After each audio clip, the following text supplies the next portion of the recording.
구약 전도서 10장입니다.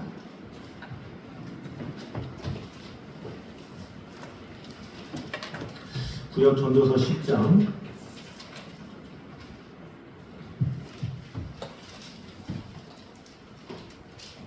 14절에서 20절까지 말씀입니다.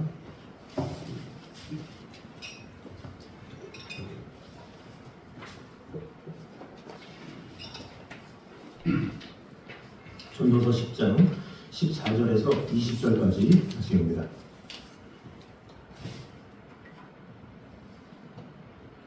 교독하도록 하겠습니다. 적절겠습니다. 우매한 자는 말을 많이 하거니와 사람은 장래일을 알지 못하나니 나중에 일어날 일을 누가 그에게 알리리요. 우매한 자들의 수고는 자신을 피곤하게 할 뿐이라. 그들은 성읍에 들어갈 줄도 알지 못함이라. 왕은 어리고 대신들은 아침부터 잔치하는 나라여 내게 화가 있도다. 왕은 미정덕의 아들이요 대신들은 취하지 아니하고 기업을 구하려고 정할 때에 머무는 나라여 내게 복이 있도다. 게으른즉 석가래가 내려앉고 손을 놓은즉 집이 새느니라. 잔치는 희락을 위하여 베푸는 것이요 포도주는 생명을 기쁘게 하는 것이나 돈은 범사에 이용되느니라. 다 같이 읽겠습니다. 심중에라도 왕을 저주하지 말며 침실에서라도 부자를 저주하지 말라. 공중의 새가 그 소리를 전하고 날진 승이 그 일을 전파할 것이니라. 아멘. 자, 오늘 계속해서 우리 전도서 10장에 있는 또 마지막 하갈절의 말씀을 통해서 이 성실함과 또 신중의 필요성에 대해서 오늘을 나누도록 하겠습니다.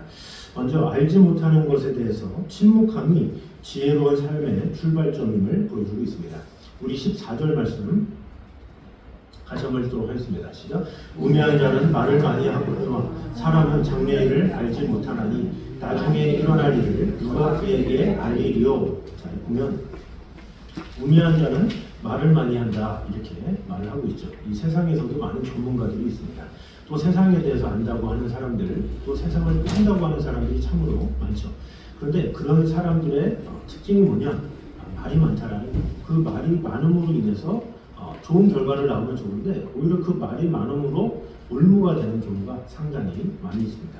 그 말이 많음으로 인해서 말이 많기 때문에 그 말이 많은 만큼 그것에 대한 정보가 많이 노출되고 그로 인한 비판도 일어날 수가 있는 것이죠.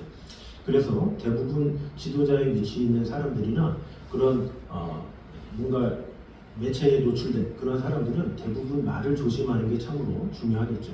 그래서 대부분의 유명세를 띈 뭐 탤런트나 가수나 이런 사람들이 되게 명예를 실추되는 그 이유가 뭐냐면 너무 매체에 많이 노출되다 보니까 실수를 많이 하고 그것이 올무가 되어서 갑자기 사라지는 경우가 많죠. 그래서 되게 무명으로 그냥 살아가든지 아니면 유명하다 할지라도 특별한 일이 없으면 인터뷰를 거절하든지 이런 일들이 많이 있는 것이죠. 그게 왜냐하면 이 말이라는 것이 많이 하다 보면 실수가 있을 수 있고 또 부족함이 있을 수 있기 때문에 그 말에 따라서 그 여부가 판단될 수도 있기 때문에 지혜로운 사람은 그것에 대해서 조심할 줄 아는 사람이다라는 거죠. 또한 우리가 인생을 살다 보면 인생에 대해서 많이 가르침을 가진 사람들이 많이 있죠. 아무래도 인생을 살면 살수록 연륜이라는 게 생기죠. 이 연륜이라는 게 생기면 경험을 하게 되고 또 그 경험한 것이 전부인 양 스스로 착각하게 되는 경우가 있죠. 근데 그것이 뭐 자녀들을 향해서나 아니면 몇 명을 향해서는 그럴지 모르지만 그것이 대중 앞에 가서 뭔가 내가 이렇게 살았다 뭐 했다 이렇게 말을 한다 할지라도 어떤 사람이라는 것이 나 자신은 많이 알고 미래에 대해서 안다고 할지라도 그것에 대해서 미래를 실질적으로 경험한 사람도 없고 어떤 일이 일어날지 모르기 때문에 그것을 장담할 수 없다라는 거죠. 결국 이 말씀이 뭐냐? 오늘 오전에 있는 말씀처럼 내일 일을 알지 못하는 것이 우리 인간이기 때문에 어떠한 하루하루도 자신하지 말라는 거예요. 맹신하지 말라는 거죠. 내가 그동안 살아왔던 경험에 의해서는 이랬어 이렇게 단정하지 말라는 거예요. 그러니까 우리 인간은 너무나도 교만한 마음이 있어서 마치 20년만 되면 30년만 되면 또 연수를 떠나서 횟수만 2번이 되고 3번이 되고 4번이 되면 마치 그것이 엄청난 경험인 양 생각하는 경우도 많이 있다라는 거죠. 근데 실제로 우리가 운전하다가 뭐 사고가 나는 분들 보면 그분들이 초보라서 사고가 나는 경우가 별로 없어요. 오히려 초보들은 운전을 조심하게 하기 때문에 사고가 나지 않아요. 또 어떤 사람이 사고가 나느냐, 나는 10년 했어, 20년 했어, 30년 했어. 그런 사람들이 오히려 사고를 내는 경우가 많이 있어요. 왜? 경험이 너무나도 많기 때문에 그 경험이 오히려 올무가 되어서 나는 사고 안 날 거야. 나는 뭐 운전하면서 차 봐도 뭐 폰을 해도 뭐를 해도 나는 아무 일 없어. 이런 생각으로 아니라는 생각을 갖다가 생각지 못한 경우가 상당히 많이 있다라는 거죠. 그래서 대부분의 사람들은 실수했다 말은 하지만 그러나 그것은 실수가 아니라 자기 스스로가 그동안 살아온 삶이 녹여진 그런 것이다 라고 볼 수가 있죠. 그래서 우리는 어떠하든지 우리 미래에 대해서 장담할 수가 없는 존재이기 때문에 우리가 늘 침묵하면서 나아가는 것, 그것이 필요하다라는 거죠.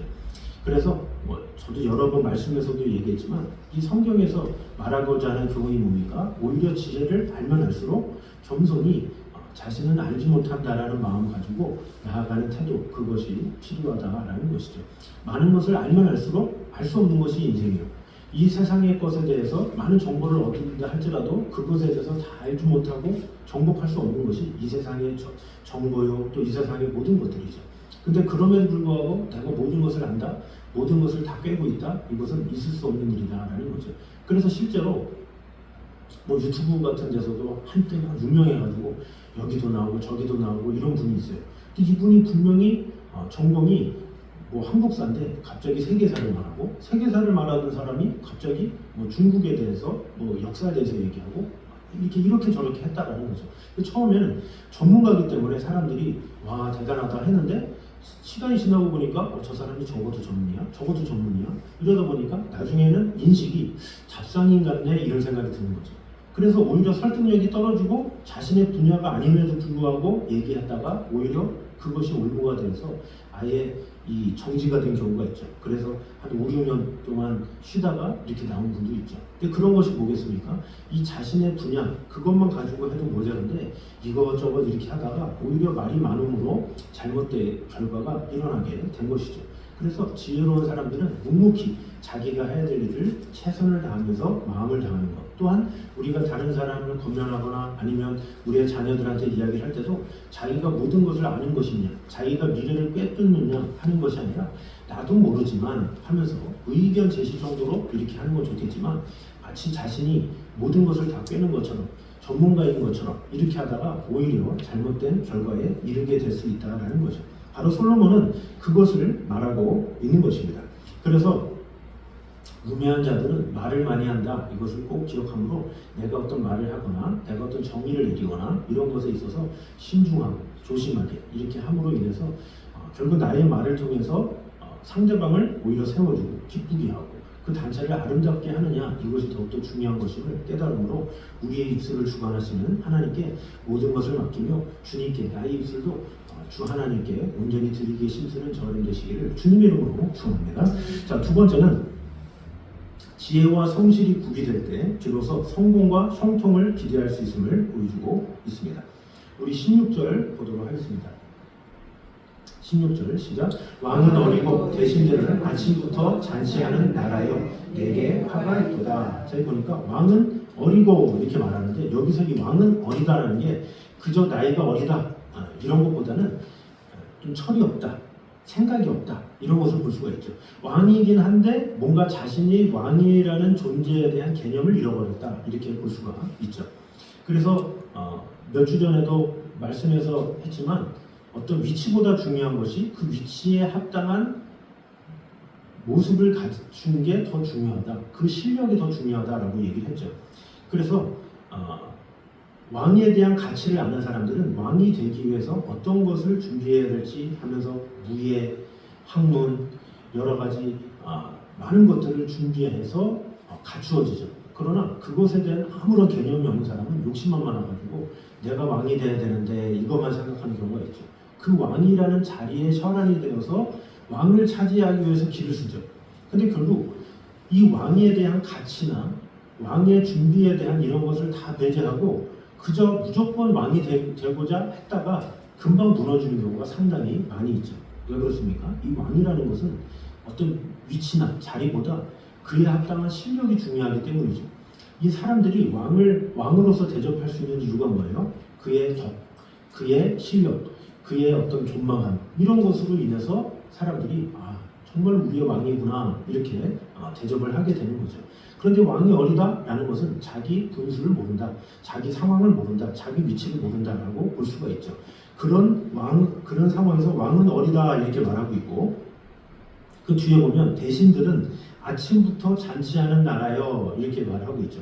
자, 대신들이 아침에 뭘 해야 되겠습니까? 아침이라는 시간은 가장 중요한 시간이에요. 근무하는 자에게 있어서 아침을 어떻게 준비하느냐, 그것이 참으로 중요하죠. 그 아침에 어떤 마음가짐을 가지고 어떻게 하냐에 따라서 그 하루 일과가 달라지게 돼 있죠.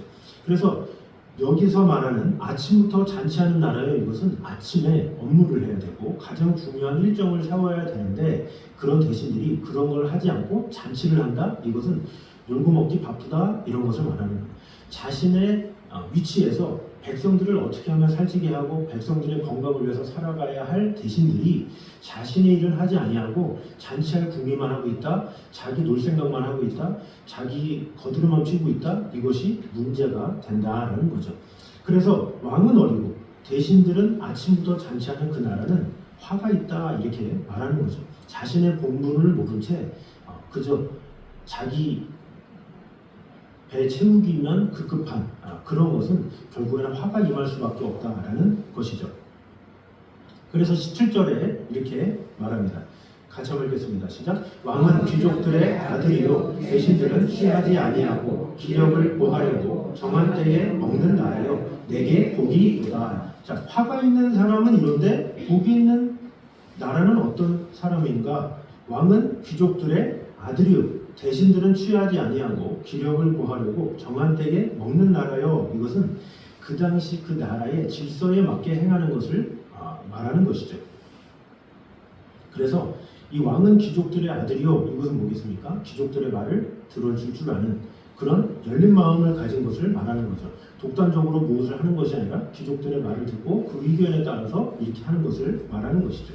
그리고 대신들은 취하지 아니한다. 이것은 자신의 자리를 뭔가 술 취함의 도구로 쓰는 것이 아니라 자신의 일들을 통해서 열심히 그 나라의 발전을 위해서 애쓰는 그런 대신들을 말하는 것이죠.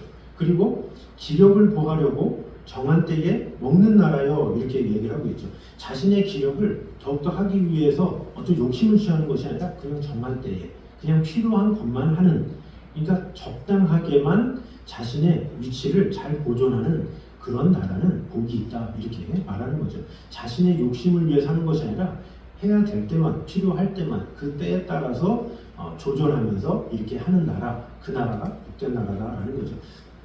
왕이든 신하든 자신의 위치를 알고 자신의 본분을 제대로 알아서 그 뜻대로 행하는 자들, 그런 나라는 복이 있다라고 말을 하고 있는 것입니다. 그래서 오늘날에 그 나라가 어지럽거나 이런 이유가 뭐니까 공무원이 공무원으로서의 직책을 망각하거나 아니면 정치인이 정치인으로서의 일을 망각하거나 어떤 그런 일들이 망가게 되면 사회에 문제가 일어나게 되죠. 그러나 자신에게 주어진 것을 자신이 온전히 하게 되면 그런 일이 있을 수 없다라는 것이죠. 그래서 여기서 말하고자 하는 것이 무엇입니까? 항상 평소에 지혜와 성실이 구비되어야 한다라는 거죠. 항상 지혜와 성실을 따라 살게 되면 하나님께서 하나님의 때에 그를 지켜주시고 보내주신다라는 거죠. 요셉에게 있어서 장점이 그거였죠. 항상 지혜와 성실을 가지고 있었죠. 보디발의 집에 갔든지 감옥에 있든지 어떤 상황에서든지 지혜와 또 성실을 가지고 전심을 다했더니 사람들은 몰라줘도 하나님이 알아주셔서 그를 하나님의 때에 하나님의 방법으로 세워주신 것을 보게 됩니다. 그래서 우리 모두가 이 하나님께서 나를 보시고 지켜주신다라는 사실을 꼭 기억함으로 지혜와 성실이 구비됨이 가장 하나님 보시기에 부족함이 없다라는 사실을 꼭 기억함으로 오직 하나님 앞에서 코람데오의 정신 가지고 오직 하나님만을 신뢰하며 하나님만을 의식하며 나아가는 저녁 되시기를 주님의 이름으로 축원합니다. 마지막 세 번째로 성통한 삶을 살기 위해서 이것을 허물어뜨리는 위험 요소들을 정확하게 분별해야 함을 보여주고 있습니다. 마지막 18절과 19절 같이 한번 읽겠습니다. 시작. 게으른즉 집이 새느니라. 잔치는 신앙을 위하여 베푸는 것이요 포도주는 생명을 가깝게 하는 것이나 돈은 범사에 이용되느니라. 아멘. 저기 보니까 게으른즉 석가래가 내려앉고 손을 놓은즉 집이 새느니라 이렇게 말을 하고 있죠. 이 당시의 집은 대부분 흙으로 만들어졌죠. 그래서 조금만 시간이 지나면 벽이 갈라지고 지붕에서 물이 새는 경우가 많았습니다. 그래서 집주인이 조금이라도 게으르거나 나태해서 집을 돌보지 않으면 금방 집의 기둥과 지붕이 내려앉고 비가 오면 물이 스며들고 집안에서 살 수 없는 천국이 되고 말았었습니다. 솔로몬은 이러한 생생한 묘사를 통해서 게으른 지도자에 의해서 초래될 수 있는 국가의 쇠퇴와 패망을 형상화한 것이죠. 그래서 지도자들이 깨어있지 않으면, 미리 준비하지 않으면 무너질 수밖에 없다 이렇게 말하는 거죠. 그래서 가정에서도 어때요? 그 가장이 어떻게 하냐에 따라서, 그 부모가 어떻게 깨어있냐에 따라서 자녀의 인생이 달라지잖아요. 그런 것처럼 그것을 주관하는 자가 어떻게 준비되냐, 그것에 따라서 미래는 달라진다라는 것입니다. 자, 그러면서 19절에 이렇게 말하죠. 잔치는 실학을 위하여 베푸는 것이요 포도주는 생명을 기쁘게 하는 것이나 이렇게 말을 하고 있죠. 잔치의 목적이 나오죠. 잔치를 왜 합니까? 실학을 위해서 베푸는 것이다 라는 거죠. 잔치를 하는데 다른 목적이 없죠. 기쁘기 위해서 잔치를 하는 거예요. 그리고 포도주는 생명을 기쁘게 하는 것이다 이렇게 말을 하고 있죠. 당시 구약시대 때 이 포도주라는 것이 뭔가 취함, 즐거움을 위해서, 또 어떤 사람은 약으로 이런저런 방법으로 용도에 따라서 됐다라는 거죠. 아무리 술 취하는 것으로 쓰여지긴 했지만 그래도 술도 용도가 있다 이것을 말하는 거죠. 그러니까 부정적으로 쓸 수도 있고 긍정적으로 쓸 수 있지만 중요한 것은 이 술조차도 용도가 있다 이것을 말하는 거예요. 자, 그런데 돈은 범사에 이용되느니라 이렇게 이야기하고 있죠. 이 갑자기 돈은 범사에 이용된다 이 말이 왜 있습니까? 이 돈은 그러니까 범사에 이용되느니라, 이것을 개역 성경에는 돈은 모든 것에 대답한다 이렇게 이해할 수가 있습니다. 돈은 모든 것에 응용된다. 돈은 모든 것에 대답한다 이런 것이죠. 그래서 이것은 뭐냐? 돈이 모든 것을 해결해 준다는 황금 만능주의, 곧 사람들의 그릇된 가치관을 묘사한 것이죠. 이 세상 사람들이 어떻습니까? 돈을 많이 가진, 권력을 많이 가진, 뭔가 내가 주위에 백이 있으면 항상 이길 것이다 라는 생각을 갖고 있어요. 항상 승리할 것이다, 든든하다 이런 생각을 할 때가 있다라는 것이죠. 그러나 이 성경에서는 뭐라 그럽니까? 이 하나님의 구속의 역사, 하나님의 백성들의 다양한 이 삶의 국면을 담고 있는 이 성경을 보면 각각의 내용 가운데는 겉으로 볼 때 참으로 어둡고 뒤틀린 것들, 답답하고 혼탁한 내용들이 많이 있죠. 일단 성경의 첫 권인 창세기만 봐도 그렇습니다. 이 범죄를 저질러 놓고 자신의 책임을 아내에게 전가하는 이야기가 나오죠. 그리고 형이 동생을 쳐 죽이는 이야기, 또 아내를 누이라고 속이기도 하고, 동성연애나 근친상간이나 동생이 형을 속이고 아버지까지 속이는 이야기도 있고, 또 형들이 동생을 시기하여 노예로 팔아넘기는 이야기 등 헤아릴 수 없는 인생의 어두운 면들이 있습니다. 그런데 특히 이러한 어두운 이야기들, 부정적이고 그릇된 사람들의 삶의 명분은 단지 악인들, 죄인들에만 발견되는 것이 아니라 의롭다 한다 할지라도 우리 인간은 다 연약하기 때문에 그런 것에서 노출될 수밖에 없는 연약함을 보여주고 있습니다. 자, 그래서 이 사람들이 연약하기 때문에 그런 어떤 죄에서 자유로울 수 없다라는 것이죠. 근데 그런 것에 있어서 돈을 쓰겠다, 권력을 쓰겠다, 무엇을 하겠다 이렇게 될 수가 없다라는 거예요. 그저 하나님의 공의 가운데 모든 것이 이루어진다라는 것이 참으로 중요하죠. 결국엔 하나님께서 심판하시고 하나님께서 은혜를 주시고 또 하나님께서 공의를 내리시고 하나님께서 판단하시기 때문에 그것을 어떤 인간적인 생각으로 이렇게 하겠다 저렇게 하겠다 할 수가 없는 것이다 라는 거죠. 이 세상의 어떤 물질이나 어떤 이런 것은 상황에 따라서 이렇게 쓰이기도 하고 저렇게 쓰이기도 하고 이렇게 하지만 사실 이렇게 물질이라는 게 어떻습니까? 내 마음대로 쓴다고 내가 생각한 결과대로 오는 것이 아니죠. 예를 들어서 나는 좋은 마음으로 썼는데 갑자기 그것이 뇌물로 바뀌는 경우가 있죠. 그러니까 생각지 못한 일들이 이루어진다는 거죠. 그래서 다시 결론으로 다시 돌아오는 처음으로. 그건 뭐예요? 미래를 우리가 알 수 없다는 거예요. 나는 내 생각대로 나는 이렇게 하면 되겠지라고 생각했는데 결론은 아니더라 라는 것이 이 말이에요. 그러면서 20절에 이렇게 마무리하죠. 같이 한번 읽겠습니다. 시작. 신중에라도 왕을 저주하지 말며 신실해서라도 부자를 저주하지 말라. 공중의 새가 그 소리를 전하고 날 짐승이 그 일을 전파할 것이니라. 아멘. 제가 보니까 이 세상의 일들에 사실 실제로 뭐 공중의 새가 어떤 사람 말을 전하겠습니까? 날짐승이 전하겠습니까? 그런데 신기하다라는 거죠. 그런 것이 전파된다라는 것은 하나님께서 하시는 일들에 대해서는 우리 인간이 토를 달 수 없다라는 거죠. 어떻게 이런 일이 일어났지? 어떻게 이런 상황이 됐지? 우리는 이해할 수 없다라는 거예요. 하나님만 아신다라는 거예요. 그 하나님만 아시는 것을 나의 어떤 권력으로 나의 힘으로 할 수 있는 것은 하나도 없다라는 거예요. 내일 일을 알지 못하기 때문에 우리는 그저 겸손하게 하루하루를 하나님의 인도하심 따라 살아가는 그것밖에 방법이 없다라는 것이죠. 그래서 내일 일을 염려하지 말라. 오늘 하루 동안에 무슨 일이 나는지 내가 알 수 없습니다. 이 말씀을 꼭 기억함으로 우리에게 미래를 주관하시고 역사하시고 책임지실 분은 오직 하나님 한 분뿐임을 꼭 기억함으로 내일을 자랑하지도 말고 내일에 대해서 자만하지도 말고 오직 하나님께서 나를 주관하신다라는 믿음 가지고 겸손히 하나님께 나아갈 때 하나님께서 하나님의 방법으로 은혜 주신다는 것을 꼭 믿고 하나님만을 신뢰하며 나아가는 저를 되시기를 주님 이름으로 축원합니다. 기도하겠습니다. 사랑해 주님 감사합니다. 우리와 두 언제나 함께하신 주님 오늘도 귀한 말씀으로 말미암아 우리가 왜 겸손하게 살아가야 되고 하나님의 뜻 가운데 거해야 할지를 오늘 배우게 해주셔서 감사합니다. 우리의 매일매일의 삶이 우리의 인생을 알 수 없다라는 사실을 우리가 깨닫고 나의 힘으로 나의 능으로 무엇인가를 이루려는 삶이 아니라 오직 하나님께서 나를 주관하여 주시고 은혜 주심을 믿고 주 하나님만을 바라보며 나아갈 수 있도록 지켜주시고 돌봐주시고 함께하여 주시옵소서. 우리와 함께하시는 하나님의 은혜가 하나님의 사랑이 우리 안에 가득 넘치게 하여 주셔서 오늘도 신실하신 그 약속의 말씀을 붙잡고 아버지 하나님께로부터 말미암는 그 풍성한 은혜와 사랑 안에 온전히 거할 수 있도록 주님 지켜주시고 돌봐주시고 함께하여 주시옵소서.